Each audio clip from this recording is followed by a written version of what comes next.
జమ్మలమడుగు వైసీపీలో వర్గ విభేదాలు బగ్గుమంటున్నాయి. ఇంతకాలం వైసీపీలో కొనసాగిన మహిళా నాయకురాలు అల్లె ప్రభావతి వైసీపీ టికెట్ తనకు ఇవ్వకపోవడంతో జగన్ను విభేదించారు.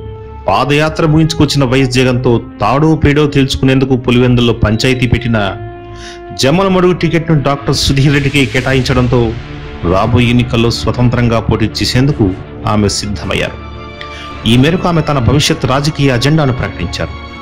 జమ్మలమడుగు నియోజకవర్గ ప్రజలకు సేవ చేసేందుకు తాను పార్టీ టికెట్ ఇవ్వకపోవడంతోనే ఇండిపెండెంట్ గా పోటీ చేస్తున్నానని ఆమె చెప్పారు. నేను గత 40 సంవత్సరాలుగా అల్లె కుటుంబం ప్రజాసేవలో దాదాపు గుండ్లకుంట శివారెడ్డి ఉన్నప్పటి నుంచి మా సేవను ఈ తాలూకాకు మా అల్లె కుటుంబం చేస్తూ వచ్చింది.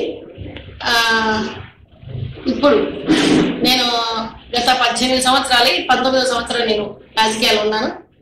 18 సంవత్సరాల నుంచి నేను నా కుటుంబం జమ్మలమడుగు ప్రజల సేవలోనే ఉన్నాం. నేను 2001లో మండల ప్రెసిడెంట్గా, తర్వాత మహిళా కాంగ్రెస్ ప్రెసిడెంట్గా 10 సంవత్సరాలు చేశాను. తర్వాత రాజశేఖర రెడ్డి గారు సీఎం అయిన తర్వాత ఉమెన్ ఫైనాన్స్ కార్పొరేషన్ డైరెక్టర్గా చేయడం జరిగింది. దాని తర్వాత రాజశేఖర రెడ్డి గారు మనకందరికీ దూరం కావడం, ఆ తర్వాత జగన్మోహన్ రెడ్డి గారు వైఎస్ కాంగ్రెస్ పార్టీ పెట్టడం, నేను కాంగ్రెస్ పార్టీకి జిల్లా మహిళా అధ్యక్షులుగా రాజీనామా చేయడం జరిగింది. ఆ రోజు నుంచి ఈ రోజు వరకు వైఎస్ఆర్ కాంగ్రెస్ పార్టీలో కొనసాగుతూ వచ్చాను నాయకురాలుగా. కానీ నా సేవలు నాయకులు గుర్తించలేదనేది నాకు నా బాధ. అందుకు జమ్మలమడుగు ప్రజలందరూ నన్ను కావాలని కోరుకుంటున్నారు.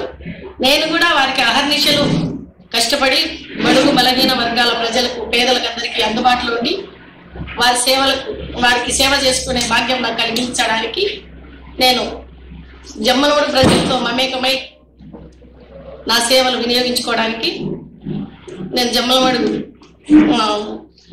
స్వతంత్ర అభ్యర్థిగా పోటీ చేయడానికి నిర్ణయించుకున్నాను.